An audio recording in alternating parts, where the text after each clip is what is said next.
Hello दोस्तों, KLD classes में आप सभी का स्वागत है। जब से आपने देखा कि भारत में राफेल विमान आया है, तब से विपक्षी पार्टी ने सरकार के ऊपर आरोप लगाया कि इसमें भ्रष्टाचार हुआ है। क्या ये पहली बार ऐसा हो रहा है या इसके पहले भी कई बार जो समझौते होते रहते हैं, ऐसे सौदे होते रहते हैं, चाहे हम फ्रांस से खरीदे, इजराइल से खरीदे, रूस से खरीदे, अमेरिका से खरीदे, किसी भी देश से हम हथियार खरीदते हैं, छोटा खरीदे, बड़ा खरीदे, वो हमेशा विवादित क्यों हो जाता है। भारत में रक्षा सौदे को लेकर विवाद ना हो, भ्रष्टाचार के आरोप ना लगे, विपक्ष का हंगामा ना हो और मामला अदालत तक ना जाए तो बड़ी बात मानी जाती है।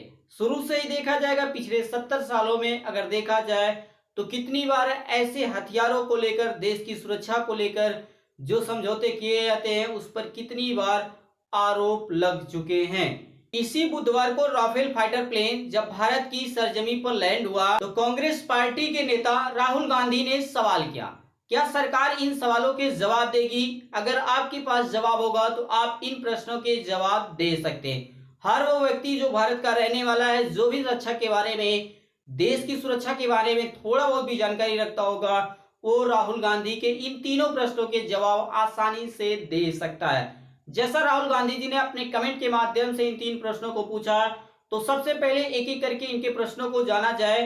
पहला क्वेश्चन है कि प्रत्येक विमान की कीमत 526 करोड़ रुपए के बजाय 1670 करोड़ रुपए का क्यों खरीदा गया? पहला सवाल है। दूसरा सवाल है कि 126 राफेल विमान के बजाय क्यों 36 राफेल विमान ही खरीदे गए हैं? तीसरा सवाल है, एचएएल के बजाय दिवालिया हो चुके अनिल अंबानी को 30,000 करोड़ रुपए का ठेका क्यों दिया गया है? लेकिन ऐसा नहीं है कि भारत में रक्षा सौदे को लेकर कोई पहली बार ऐसा सवाल पूछता है।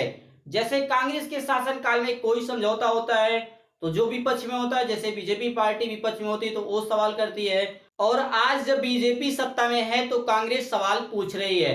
स्वयं राहुल गांधी के पिता राजीव गांधी जब देश के प्रधानमंत्री थे, 1984 से 1989 तक देश के प्रधानमंत्री थे, तो उनके ऊपर भी बोफोर्स तो घोटाले का आरोप लगा हुआ था। क्या ये पहली बार हुआ था, पहला घोटाला था, या इसके पहले भी कई घोटाले हो चुके हैं? तो कुल मिलाकर देखा जाए तो इसके पहले पूरा इतिहास छिपा है। अगर आप आजादी के बाद देखें तो इस वीडियो में हम लगभग 10 घोटालों के बारे में बात करेंगे। पिछले 70 सालों में देश की सुरक्षा के लिए जो हथियार मंगाए जाते हैं, उसके साथ कितना भ्रष्टाचार हुआ है। जैसे जीप घोटाला, बोफोर्स घोटाला, ताबूत घोटाला, बराक घोटाला, राइफल खरीद घोटाला, पनडुब्बी घोटाला, अगस्ता जो हेलीकॉप्टर है उसका घोटाला, तहलका कांड, एक सीडी कांड है, इसके बारे में बात करेंगे। और लास्ट में अब जो इस समय 2020 में शुरू हो चुका है, राफेल घोटाला। तो इस तरह से लगभग हम 10 घोटालों के बारे में विस्तार से चर्चा करेंगे कि किसके शासन काल में, किसके कारण से, कौन सा ऐसा कारण आ गया था जिसके बाद पता चला अच्छा हाँ इसमें भ्रष्टाचार हुआ है। और कोई 1 रुपए 2 रुपए के लिए नहीं भ्रष्टाचार हुआ, करीब अरबों खरबों के लिए ये भ्रष्टाचार समय समय पे होते रहे। देश में समय समय पे हुए घोटालों के बारे में एक एक पॉइंट करके समझेंगे। तो सबसे पहला पॉइंट है, सबसे पहला घोटाला है जीप खरीद घोटाला। इसे आजादी के बाद से भ्रष्टाचार का पहला और सबसे बड़ा मामला माना जाता है। इसमें हुआ यह था कि 1947 और 1948 के समय में जानते हैं कि जब पाकिस्तान इस तरह से देश बनाया गया और भारत में भी अफरा तफरी का माहौल मचा हुआ था, इधर से लोग जा रहे थे पाकिस्तान में, तो वहीं पाकिस्तान से लोग भारत में आ रहे थे। इसी का फायदा उठाकर पाकिस्तान ने भारत के साथ युद्ध छेड़ दिया। अब इस युद्ध को जीतने के लिए भारतीय सेना को जीप की जरूरत है, जबकि भारत में देखा जाए तो जीप उतना अधिक नहीं थे कि जिससे सेना को प्रोवाइड किया जाए और वो पाकिस्तान से लड़ पाए। उस समय ब्रिटेन में भारत के उच्चायुक्त वीके कृष्णन मेनन वहां पे नियुक्त थे। उन्होंने भारत सरकार और एक विदेशी कंपनी के बीच में इस जीप का समझौता कराया और ये समझौता करीब 80 लाख रुपए का हुआ। इस सौदे को लेकर समस्या ये थी कि भारत सरकार ने कंपनी को तो पूरा पैसा दे दिया, लेकिन कंपनी ने मात्र 155 जीप की ही डिलीवरी की, और डिलीवरी उस समय किया गया जब भारत और पाकिस्तान के बीच में युद्ध खत्म हो चुका था। इसके बाद भारत सरकार का प्रतिक्रिया क्या था? बताया जाता है कि पंडित नेहरू ने इस सौदे को स्वीकार कर लिया कि चलिए ठीक है, आपने लेट में दिया तो चलो मान लीजिए तो दिया तो। लेकिन आप सभी को यह भी जानना चाहिए कि उस समय के गृह मंत्री गोविंद वल्लभ पंत ने इस घोटाले की जांच करने की जो कोशिश हो रही थी कि सीबीआई को दिया जाए, अन्य संस्था को दिया जाए कि वो जांच करे कि इतनी देरी क्यों हुई, पैसा अधिक क्यों लिया गया है।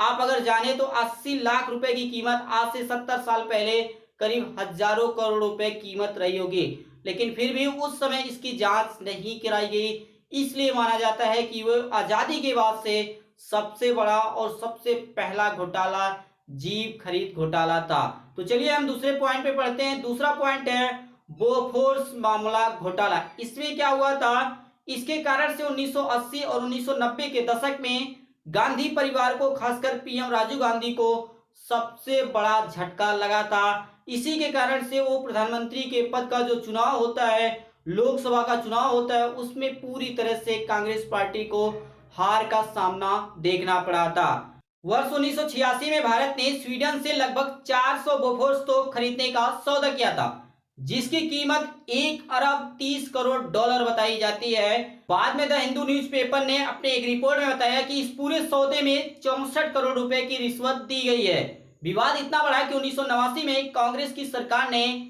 लोकसभा का इलेक्शन हार गया, लेकिन बाद में जब ये मामला हाई कोर्ट, उसके बाद सुप्रीम कोर्ट में गया, तो हाई कोर्ट व सुप्रीम कोर्ट ने दोनों ही ने सरकार को क्लीन चिट दी कि इसमें कोई भी घोटाला, जो 64 करोड़ रुपया द हिंदू के माध्यम से बताया गया था, उसमें कोई भी घोटाला नहीं हुआ है। तीसरा घोटाला है ताबूत की खरीद घोटाला। इसमें क्या हुआ था, जैसे अभी हमने बात किया, दो घोटाले बात की, वो कांग्रेस के शासनकाल में हुए थे। अब हम कुछ घोटालों के बारे में बात करेंगे कि जब बीजेपी का शासन रहा हो, जैसे 1999 से लेकर 2004 तक, आप जानते हैं कि किसका शासनकाल रहा है। भारत के रक्षा मंत्रालय ने अमेरिका की एक कंपनी से एल्युमिनियम के ताबूत और बॉडी बैग खरीदे थे। इसका यूज युद्ध क्षेत्र में शहीद हुए सैनिकों के 100 सम्मानजनक तरीके से घर पहुंचाने के लिए किया जाना था, चाहे वो बॉडी बैग हो या एल्युमिनियम के ताबूत हो। जैसे देखते हैं कि जब कोई भी जवान बॉर्डर पर शहीद हो जाता है तो उसको सम्मानजनक तरीके से घर पे पहुंचाया जाता है, तो वो पूरी प्रक्रिया जिसमें उसके 100 को रख के लाया जाता है, वो ताबूत होता है, उसके अंदर भी पैक किया जाता है, तो वो बॉडी बैग होता है। इसे खरीद में कितना बड़ा घोटाला हुआ था, वर्ष 1999 और 2000 की बात है। इसके दौरान 500 एल्युमिनियम के ताबूत और करीब 3000 बॉडी बैग खरीदे गए थे। एक ताबूत की कीमत सरकार के माध्यम से जो बताया गया रेट, वो करीब 2500 अमेरिकी डॉलर था, तो वहीं एक बॉडी बैग की कीमत 85 अमेरिकी डॉलर था। और इस प्रकार कुल सौदा 15,05,000 अमेरिकी डॉलर का था, जिसमें बहुत ही अधिक कमियां थी। तो इस कमियां को हम 5 पॉइंट में समझेंगे। जैसे पहला पॉइंट है कि जिस अमेरिकी कंपनी के साथ ये सौदा हुआ था, वह ही इसका निर्माण नहीं करती थी, जबकि भारत सरकार को लग रहा था कि हम उस कंपनी के साथ डायरेक्ट समझौता किए, जबकि ऐसा नहीं था। तो पहली कमी ये थी। दूसरी कमी ये थी कि पहली खेप जब 150 ताबूतों की आई, तो इसका वजन 55 किलोग्राम प्रति ताबूत थी, जबकि जब समझौता किया गया था तो ये कहा गया था कि एक ताबूत की जो वजन होगा वो 18 किलोग्राम होगा, लेकिन जब आया तो 55 किलोग्राम बताया गया। तीसरा पॉइंट ये बताया गया कि जांच में पाया गया था कि ताबूतों में जो बिल्डिंग की जाती है, जैसे आप देखते हैं कि बिल्डिंग के माध्यम से जोड़ा जाता है, उसमें इस तरह से बिल्डिंग किया गया था, बड़े बड़े होल हो चुके थे, जिसका हम यूज आसानी से नहीं कर सकते थे, वो पूरी तरह से बेकार हो चुके थे। और चौथा पॉइंट ये है कि बाद में पता चला कि उसी कंपनी ने जो भारत को ताबूत और बॉडी बैग बेची थी, उसी कंपनी ने सोमालिया को 172 अमेरिकी डॉलर की प्रति एक ताबूत और करीब 27 डॉलर प्रति बॉडी बैग के हिसाब से उस देश को बेचा था, जबकि भारत देश को कितने का बेचा था, तो एक ताबूत की कीमत 2500 अमेरिकी डॉलर और एक बॉडी बैग की कीमत 85 अमेरिकी डॉलर थी। तो इस तरह से देखा गया कि वही कंपनी एक देश को दे रही है तो कितने में दे रही है, और भारत को बेच रही है, तो इसलिए बहुत ही अधिक धन इस तरह से बर्बाद हुआ। और पांचवा पॉइंट यही है कि इस तरह से सरकार को 1,87,000 अमेरिकी डॉलर का नुकसान हुआ इस पूरे ताबूत की खरीद घोटाले में। और हैरानी तो तब हुई जब जांच होने के बाद रक्षा मंत्री को क्लीन चिट दिया गया कि इसमें कोई भी भ्रष्टाचार ही नहीं हुआ, सब चीजें सही थी, कहीं ना कहीं दूसरे की गलती थी, इसलिए इसे पूरी तरह से मामले को दबा दिया गया। चौथा घोटाला बराक मिसाइल सौदा। इसमें क्या हुआ था, यह भी उसी समय की बात है, 2000 ईस्वी की बात है। 23 अक्टूबर 2000 में वाजपेयी सरकार ने इजराइल से बराक एंटी मिसाइल सिस्टम का सौदा किया। ये जो सौदा हुआ था, ये 1150 करोड़ रुपए का सौदा था, जिसमें 7 बराक एंटी मिसाइल सिस्टम व 200 मिसाइलों का सौदा हुआ था। इस सौदे का डीआरडीओ ने उस समय विरोध किया, लेकिन फिर भी सरकार ने उनकी बात नहीं मानी और पूरी तरह से ये इजराइल के साथ समझौता हो चुका। बराक मिसाइल को लेकर भारत और इजराइल के मध्य 2000 ईस्वी में समझौता हुआ। लेकिन इस समझौते का घोटाला 2006 ईस्वी में सामने आया, जिसमें पूर्व रक्षा मंत्री जॉर्ज फर्नांडिस, समता पार्टी के अध्यक्ष जया जेटली, इसी प्रकार कई अन्य नाम थे, जिनके ऊपर आरोप यह था कि इनको दलाली के रूप में 2 करोड़ रुपए दिया गया है। जबकि सीबीआई ने 7 वर्षों तक इस मामले की जांच की और जांच करने के बाद सभी लोगों को क्लीन चिट दिया कि इसमें कोई भी गड़बड़ी नहीं हुई है, इसमें कोई भी भ्रष्टाचार नहीं हुआ है। पांचवा घोटाला का नाम है राइफल सौदा घोटाला। इसमें क्या हुआ था, एनडीए सरकार के दौरान 2003 में साउथ अफ्रीकन डेनियल कंपनी के साथ 20 करोड़ रुपए का सौदा हुआ था, जिसके तहत टैंक रोधी राइफल की आपूर्ति करनी थी। बाद में पता चला कि इस सौदे में एक एजेंट को 13% का कमीशन दिया गया। 2005 में रक्षा मंत्री प्रणब मुखर्जी थे, उन्होंने कंपनी की ओर से 300 राइफलों की आपूर्ति की। बाद में जब सरकार को पता चला कि इस सरकार के शासनकाल में ऐसे समझौते हुए थे और इस प्रकार घोटाला हुआ, उसके बाद प्रणब मुखर्जी ने और इस प्रकार कंपनी से राइफल मंगाना पूरी तरह से रोक दिया गया और कंपनी के ऊपर 2005 में ही कंपनी को ब्लैक लिस्ट कर दिया गया। लेकिन 13 सालों के बाद अर्थात 2018 में इस कंपनी को ब्लैक लिस्ट में से हटा दिया गया और पूरी तरह से नॉर्मल कर दिया गया और जो जांच है वो 2005 में ही सीबीआई को दे दिया गया।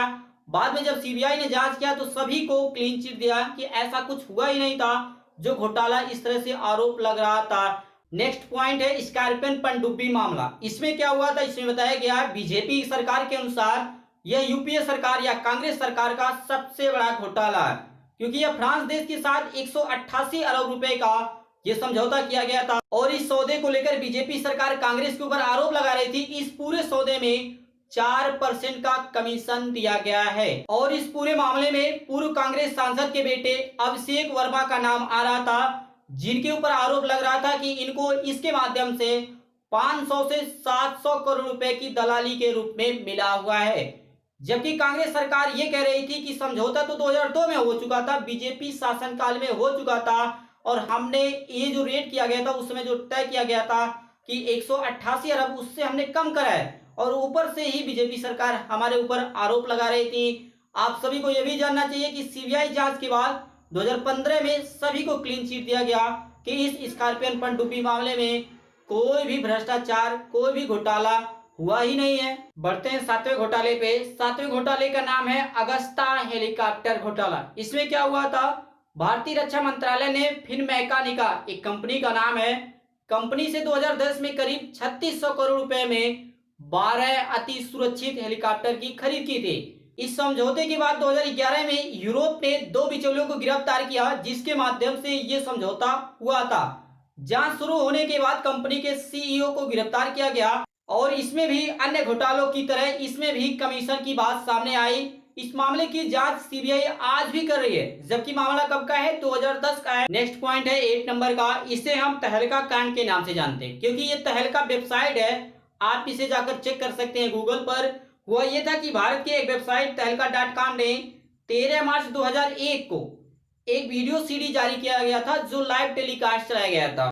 उस वीडियो में तत्कालीन बीजेपी अध्यक्ष बंगारू लक्ष्मण को अपने दफ्तर में एक फर्जी रक्षा सौदे के लिए नगद रिश्वत लेते हुए दिखाया गया है।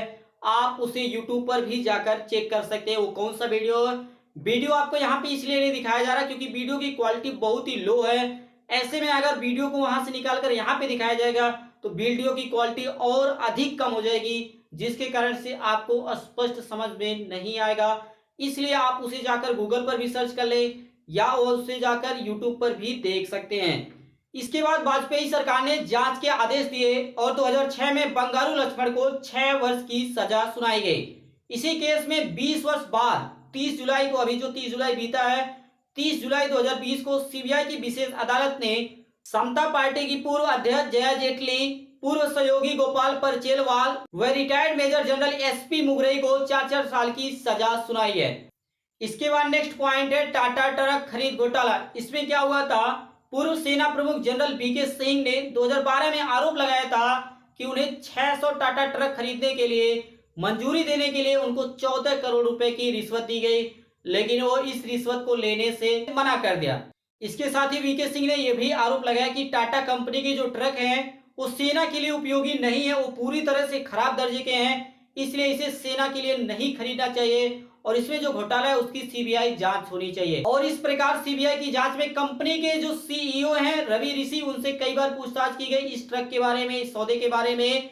2014 में सीबीआई ने यह भी कहा कि जांच को आगे बढ़ाने के लिए हमारे पास कोई सबूत नहीं है कि जिससे लगे कि ये इसमें भ्रष्टाचार हुआ। तो अभी तक हमने बात किया 9 ऐसे सौदे के बारे में जिसमें समय समय पे भ्रष्टाचार के आरोप लगते रहे। अब ये 10वां क्या है? 10वां आपका है राफेल समझौता। इसमें क्या हुआ है इसमें हम समझेंगे। वर्ष 2010 में कांग्रेस सरकार ने राफेल विमान की खरीद प्रक्रिया के लिए फ्रांस देश से बात की और बताया जाता है कि 2012 से लेकर 2015 तक कांग्रेस पार्टी ने फ्रांस से बात करती रही कि हम राफेल खरीदेंगे, इतना पैसा तय करेंगे, कुछ कम कर दीजिए, अधिक संख्या बढ़ा देंगे विमानों की संख्या। इसी तरह से बात होती रही लेकिन कभी भी इसका सौदा नहीं हो पाया। जैसे ही 2014 में बीजेपी की सरकार आती है, जो कांग्रेस पार्टी राफेल की संख्या 126 खरीदने वाली थी उसे घटाकर बीजेपी पार्टी ने 36 पर कर दिया और जो सौदा हुआ था वो बहुत ही कम में हुआ था, लेकिन उसे बढ़ाकर 59,000 करोड़ रुपया में 36 राफेल खरीदने की बात बीजेपी सरकार ने की और उसी 36 में से 5 आ चुके हैं और बताया गया कि 2022 तक लास्ट में 31 जो बचे हुए हैं वो पूरी तरह से आ जाएंगे। तो इसी के ऊपर भ्रष्टाचार के आरोप लग रहे हैं और आप सभी को यह भी पता होना चाहिए कि सुप्रीम कोर्ट ने मोदी सरकार को क्लीन चिट दे चुकी है कि इस राफेल सौदे में कोई भी भ्रष्टाचार नहीं हुआ है और जो कांग्रेस पार्टी के सवाल जवाब है वो आप सवाल जवाब देते रहेंगे। तो इस प्रकार हमने इस पूरे वीडियोज में 10 घोटालों के बारे में बात किया। घोटाला आप इसे ना कहें क्योंकि सभी सरकारों को क्लीन चिट मिल चुका है, चाहे वो सुप्रीम कोर्ट के माध्यम से या हाई कोर्ट के माध्यम से या सीबीआई जांच हुई उसके माध्यम से क्लीन चिट मिल चुका है। तो ऐसे में ये जो 10 घोटाला हमने गिना इसे आप घोटाला ना कहें क्योंकि इसमें कोई भी किसी को कोई सजा हुई ही नहीं है, या सजा हुई है तो ऐसे समय पे हुई है जब उनका ऐसा कार्यकाल रहा ही नहीं है, या ये कह सकते हैं कि वो लास्ट टाइम पे उस स्टेज पे थे जब उनका पूरी तरह से जीवन खत्म होने वाले पे था। तो ये थे हमारे कुल मिला के 10 ऐसे पॉइंट जिसके माध्यम से हमने समझा कि समय समय पे किस तरह से जो गरीबों का पैसा, किसानों का पैसा, जो मजदूरों का जो पैसा होता है वो किस तरह से बहाया जाता है। जो कम में हो सकता था लेकिन उसे हम अधिक में समझौता करके इसी तरह से देश का पैसा, देश के जो पैसे होते हैं जो इस तरह से आते हैं, मेहनत से आते हैं, उसको हम किस तरह से बर्बाद करते हैं। इसी प्रकार से बने रहिए। बने रहने के लिए आप सभी दोस्तों का KLD क्लासेस की ओर से धन्यवाद।